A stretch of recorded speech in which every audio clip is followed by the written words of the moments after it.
Sir నమస్కారం sir. నమస్తే అండి. సార్ బెట్టింగ్ యాప్స్‌ని ఇన్‌ఫ్లుయెన్సర్స్ లేకుంటే యూట్యూబర్స్ వీళ్ళు ప్రమోట్ చేయడం వలన యూత్ పాడైపోతున్నారు. దీనివల్ల చాలా మంది డబ్బులు లాస్ అయ్యి ప్రాణాల మీదకి కూడా తెచ్చుకునే కొన్ని చూసాం మనం ఎగ్జాంపుల్స్. అయితే వీటినన్నిటిని కూడా అడ్రెస్ చేస్తూ సజ్జనర్ గారు ఒక పోస్ట్ పెట్టారు. లోకల్ బాయ్ నాని అనే ఒక వ్యక్తి కూడా యూట్యూబర్ సార్. అతను కూడా ఈ విధంగా బెట్టింగ్ యాప్స్‌ని ప్రమోట్ చేస్తున్న ఒక వీడియోని సజ్జనర్ గారు తన సోషల్ మీడియాలో పోస్ట్ చేసి ఇలా ఇన్‌ఫ్లుయెన్సర్స్ అందరూ కూడా బెట్టింగ్ యాప్స్‌ని ప్రమోట్ చేస్తున్నారు. దీనివల్ల చాలా మంది పాడైపోతున్నారు. ఇవి మానుకోవాలని చెప్పేసి ఆయన ట్వీట్ చేశారు. నాని కూడా రియాక్ట్ అయ్యి క్షమాపణలు చెప్పారు. అయినా కూడా ఏపీ పోలీసులు రియాక్ట్ అయ్యి మాకు ఫిర్యాదులు అందాయని చెప్పేసి అతని మీద కేసు నమోదు చేశారు. తొందరలో అరెస్ట్ అయ్యే అవకాశం ఉందని కూడా చెప్తున్నారు. ఎంటైర్‌గా ఈ ఇష్యూని మీరేం ఆల్రెడీ చూస్తారు? అతన్ని కస్టడీలోకి తీసుకున్నారు అనే మాట కూడా వినిపిస్తోంది. అవును. తీసుకున్నారు. ఇక బెయిల్ వస్తుంది. బెయిల్ మూవ్ చేసుకునే ప్రయత్నం చేస్తారు. అతను ఫిషర్ మ్యాన్ కమ్యూనిటీకి అవును. చెందినటువంటి వ్యక్తి. జాలర్ కుటుంబం నుంచి వచ్చినటువంటి కుర్రాడు. హ్మ్. అతను వీడియోస్ చూస్తున్నారు. అతను ఇన్ఫ్లుయెన్స్ చేయగలి పరిస్థితుల్లో ఉన్నాడు కాబట్టి ఇన్ఫ్లుయెన్సర్ అంటున్నారు. హ్మ్. అంటే యూట్యూబ్‌లో ప్రచారం పొందినటువంటి వాళ్ళందరూ ఏదో మేరకు సమాజాన్ని ఇన్ఫ్లుయెన్స్ చేయగలరు అనే ఉద్దేశంతో ఈ పదం కనిపెట్టి దాని మీద కథ నడుపుతున్నారు. హ్మ్. అదొక కేటగిరీ. ఓకే. ఇప్పుడు 2, 3 విచిత్రమైనటువంటి బెర్త్‌లు ఏర్పాటు చేస్తున్నారు సోషల్ మీడియాలో. ఒకటి డిజిటల్ కంటెంట్ డిజైనర్ అని ఒకటి, క్రియేటర్ అనేది ఒకటి, డిజిటల్ కంటెంట్ క్రియేటర్ అని ఒక ప్లాట్‌ఫార్మ్, అవును. అలాగే ఇన్‌ఫ్లుయెన్సర్ అని చెప్పి ఒక ప్లాట్‌ఫార్మ్. ఇలా వివిధ స్థాయిల్లో సోషల్ మీడియా తాలూకా అంటే ఇది ఈ ట్యాగ్ ఇవ్వటం ద్వారా తమని ప్రపంచం గుర్తించింది అనేటువంటి ఒక ఇన్ఫ్లుయెన్స్‌కి గురై వీళ్ళు మరికొంత డెడికేటెడ్‌గా పనిచేస్తారట. హ్మ్. ఇక్కడ ఆ పనికి ఏమీ ప్రతిఫలాలు ఉండవు. కానీ పని చేసే వాళ్ళకి ఒక మోటివేషన్ ఉంటుంది. ఆ మోటివేషన్ ఇవ్వటం కోసం ఈ పదాలన్నీ క్రియేట్ చేసి వాళ్ళు తగిలిస్తున్నారు. వీళ్ళకి స్పెషల్ బ్యాడ్జెస్ అవి కూడా డెలివరీ అవుతూ ఉంటాయి. అక్కడి వరకే. అయితే వీళ్ళ ద్వారా చాలా బిజినెస్ జరుగుతుంది. ఆ బిజినెస్‌లో ఎక్కడా కూడా వీళ్ళకి ఏ రకంగాను పర్సెంటేజ్‌లు, షేర్లు దక్కవు. హ్మ్. ఇలా వీళ్ళు ఈ వేవ్‌లో వెళ్ళిపోతూ ఈ ఇమేజ్‌ని ఇతరత్రా ఎలా సొమ్ము చేసుకోవాలని ఆలోచిస్తారు. ఇతర ఏరియాల్లో ఈ ఇన్‌ఫ్లుయెన్స్‌ని ఎలా మార్కెట్ చేసుకోవాలి అనేటువంటి వ్యూహంతో వీళ్ళ జీవితాలు అలా గడుస్తూ ఉంటాయి. ఎవరైనా సరే. ఓకే. ఈ పరిస్థితుల్లో ఇతను జనరల్‌గా ఒక బెట్టింగ్ యాప్స్‌కి సంబంధించి ఒక ప్రమోషనల్, మోటివేషనల్ ఇప్పుడు చాలా జరుగుతున్నాయి. ఇప్పుడు అమెరికా నుంచి ప్రమోట్ అవుతున్నటువంటి చాలా యాప్స్‌ని ఇక్కడ కనిపించకుండా ఇతను కనిపించి ప్రమోట్ చేశాడు. కనిపించకుండా ప్రమోట్ చేసి బెట్టింగ్‌లోకి చాలామందిని ఇన్వాల్వ్ చేస్తూ హ్మ్. ఆన్‌లైన్ బెట్టింగుల మీద కథ నడిపిస్తున్నటువంటి కనిపించని ఇన్‌ఫ్లుయెన్సర్స్ చాలామంది ఉన్నారు. ఉదాహరణకి భారతదేశంలో స్థిర నివాసం అంటే అమెరికా నుంచి వెనక్కొచ్చేసి ఇక్కడ నివాసం ఉంటున్నటువంటి చాలామంది ఎన్ఆర్ఐలు చేస్తున్న వ్యాపారం ఇదే. ఓకే. వాళ్ళు లోకల్ కస్టమర్స్‌ని గ్లోబల్ మార్కెట్‌కి కనెక్ట్ చేయటం అనేటువంటి ఒక కార్యక్రమంలో భాగంగా విపరీతంగా సొమ్ములు సంపాదిస్తున్నారు అనేది వాస్తవం. రకరకాల బినామీ పేర్లతో ఆ ట్రాన్సాక్షన్స్ జరుగుతున్నాయి. హ్మ్. ఇది ఒక అండర్ వరల్డ్ కార్యక్రమంగా జరుగుతోంది. ఇది పోలీసులకు తెలిసి తెలియనట్టుగా వ్యవహరిస్తున్నారు. ఇది లేకపోయినా ఈ ఇన్‌ఫ్లుయెన్సర్స్ చెప్పడం వలన బెట్టింగ్ యాప్స్ ప్రమోట్ అవుతున్నాయనేది తప్పు. ఓకే. ఇది వేరు. కానీ ఇక్కడ ఈ అరెస్ట్ చేయటం ద్వారా ఇది మాత్రమే కాదు. బయట పొలిటికల్ ఏరియాలో ఎన్ని బెట్టింగులు జరగట్లేదు.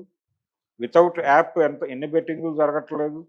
మన రాజకీయాల్లోకి సంబంధించి మొన్న ఎన్నికల టైంలో ఢిల్లీ ఎలక్షన్‌లో ఎవరు గెలుస్తారు అని బెట్టింగ్స్ నడిచినాయి గదా! హ్మ్.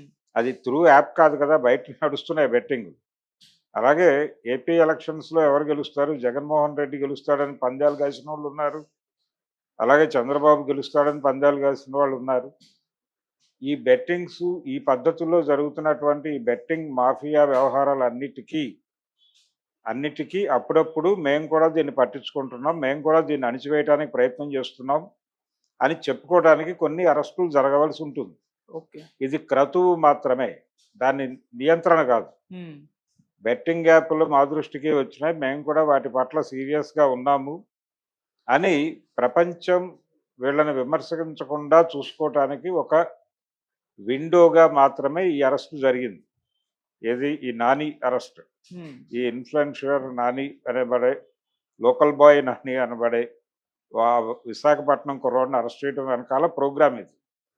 అందుకని సజ్జన్నార్ ఎప్పుడైతే ఈ మాట అనేసాడో, హ్మ్. ఆర్టీసీకి సంబంధించిన బాధ్యతల్లో ఉన్నాడు ఇక్కడ తెలంగాణకి. అవును. ఈయన తన సోషల్ మీడియా ప్లాట్ఫామ్లో పెట్టినటువంటి దానికి వాళ్ళు రియాక్ట్ అయ్యి కేసు పెట్టారు. కేసు పెట్టడానికంటే ముందే సారీ చెప్పాడు అతను. సారీ చెప్పడమే కాదు, నేను రివర్స్ ఇన్ఫ్లుయెన్స్ చేస్తాను ప్రపంచాన్ని అని కూడా ఒక మాట చెప్పాడు. హ్మ్. అయితే ఇవి విన్నారు, పోలీసులు విన్నప్పటికీ ఒక మాట బయటకు వచ్చింది కాబట్టి ఒక యాక్షన్ ఉండాలి. ఆయన మాటకి ఒక యాక్షన్ కనిపించాలి. ఇక్కడ రికార్డు కావాలి, రికార్డు ప్రధానం ఇక్కడ. ఈ రికార్డు కోసం జరిగిన అరెస్ట్ అది. అతన్ని వేధించటాలు ఇవేవి ఉండవు. ఓకే. అతన్ని ఆ మేరకు చెప్పి పోలీసులు సక్రమంగా వ్యవహరించారు, నా పట్ల పద్ధతిగా వ్యవహరించారు, ఇవి కూడా మాట్లాడతారు. రేపు పొద్దున బెట్టింగ్ యాప్స్ దగ్గరికి వెళ్ళకండి అని రివర్స్ ఇన్ఫ్లుయెన్స్ చేసే క్రమంలో భాగంగా పోలీసులు వ్యవహరిస్తున్న తీరు పట్ల కూడా పాజిటివ్ నోట్ చెప్తూ ఇన్ఫ్లుయెన్స్ చేసే అవకాశం ఉంది అతను సమాజాన్ని. ఈ ముసుగులో చాలా వ్యాపారాలు చూసి చూడనట్టు వదిలేస్తారండి. ఇందాక నేను చెప్పినట్టుగా చాలామంది ల్యాప్టాప్లు పట్టుకుని 24 అవర్స్ ఇంట్లో కూర్చుని డబ్బులు సంపాదిస్తున్న వాళ్ళు అనేక మంది ఉన్నారు ఇక్కడ భారతదేశంలో. ఏం చేస్తున్నారు వాళ్ళు, ఎందుకు వాళ్ళకి డబ్బులు వచ్చేస్తున్నాయంటే ఇదే పని. వాళ్ళు రకరకాల సోషల్ మీడియాలో రకరకాల ప్లాట్ఫామ్స్లో ఉంటారు. వాళ్ళకి అంటే చాలా సామాజిక అంశాలు ఇవి మాట్లాడుతూ కనెక్ట్ అవుతారు వాళ్ళు సమాజంతో. కనెక్ట్ అయిపోయి వాళ్ళకు ఒక సర్కిల్ ఏర్పడుతుంది. ఆ సర్కిల్కి ఏదైనా కష్టాలు వస్తే తీరుస్తారు వీళ్ళు. ఏదైనా ప్రాబ్లం ఉంటే వాళ్ళు ఆర్థిక సహాయాలు కూడా చేస్తారు. హ్మ్. చేసి తద్వారా ఆ మార్కెట్ని స్థిరీకరించుకొని నమ్మకం క్రియేట్ చేసుకుని వీళ్ళని కస్టమర్లుగా తీసుకెళ్ళి అక్కడ అప్పచెప్తారు. అప్పచెప్పేసి నెమ్మదిగా వీళ్ళు సర్వం కోల్పోతారు, వీళ్ళు మధ్యలో దొరకరు. వీళ్ళు ఉన్నప్పటికీ కూడా వీళ్ళ వలన కాదు జరిగింది అనేది ఎస్టాబ్లిష్ అవుతుంది. నేను నేను మీకు అది దాని ద్వారా నేను బాగుపడుతున్నానని చెప్పాను, మిమ్మల్ని ఎంటర్ అవ్వమని చెప్పలేదు కదా అంటాడు వీడు. హ్మ్. ఆ ఒక్క మాటతో ఇతను తప్పుకుంటాడు సీన్లో నుంచి. వీళ్ళు నేరుగా వాళ్ళ మీద కేసులు పెట్టలేరు. ఓకే. సో నాశనం అయిపోయావని బాధపడటం తప్ప చేయగలిగింది ఏం లేదు వాళ్ళు. హ్మ్. ఇలా నాశనం అయిపోతున్న జీవితాలు అనేకం ఉన్నాయి, ఇవేవి వీళ్ళ దృష్టికి రావు. హ్మ్. అలాగే ఈ యాప్ వితౌట్ యాప్ జరుగుతున్నటువంటి బెట్టింగ్స్లో ఎంతమంది నష్టపోతున్నారు. ఇప్పుడు కోడి పందాలు రద్దని చెప్తారు ప్రతి సంక్రాంతికి. కోడి పందాలు ఆడితే మేము సీరియస్గా జూదం అనేది ఉంటే మేము అటాక్ చేస్తాం. అలాగే పేకాట క్లబ్బులుగా మారుతున్నటువంటి లాడ్జీల మీద కూడా అప్పుడప్పుడు దాడులు చేస్తారు. అప్పుడప్పుడు నామమాత్రపు దాడులు జరుగుతాయి. అది ఆ విషయం ఆల్రెడీ వాళ్ళకి తెలుసు. నామమాత్రపు దాడుల్లో అరెస్ట్ అవడానికి పాత్రలను కూడా వాళ్ళే క్రియేట్ చేసి అరెస్టు చేసిన సందర్భాలు కూడా ఉన్నాయి. కానీ ప్రభుత్వం పనిచేస్తోంది, పోలీసులు పనిచేస్తున్నారు అనేది ప్రజల మనసులో రిజిస్టర్ కావాలంటే ఇలాంటి కేసులు జరగాలి, హ్మ్. ఇలాంటి అరెస్టులు జరగాలి. లాడ్జీల మీద దాడులు చేయడం ద్వారా వ్యభిచారాన్ని నిర్మూలిస్తున్నామని పోలీసులు చెప్పుకుంటారు, కానీ ఆ యాక్టివిటీ ఎందుకు జరుగుతోంది, దానికి సంబంధించినటువంటి సామాజిక పరిస్థితులు ఏంటి అనే అధ్యయనాల జోలికి, ఆ అధ్యయనాలు జరిపిన వాళ్ళని పట్టించుకునే పరిస్థితికి ప్రభుత్వాలు ఎప్పుడూ వ్యవహరించలేదు. ఓకే. అలా వ్యవహరించవు. దీనికి ప్రాక్టికల్గా అంటే అక్కడికక్కడ వీళ్ళు ఎలాగైతే ఇన్ఫ్లుయెన్సర్స్, అలా పోలీసులు కూడా ప్రజలను ఇన్ఫ్లుయెన్స్ చేస్తారు ఈ అరెస్టుల ద్వారా. మేము పనిచేస్తున్నాం, బెట్టింగ్ యాప్ల మీద మేము ఉక్కుపాదం మోపాం అని చెప్పుకోవడానికి ఈ అరెస్ట్, అంతే. అంతకు మించి ఏమీ లేదు దీనిలో. ఓకే. బయట చాలా జరుగుతున్నాయి.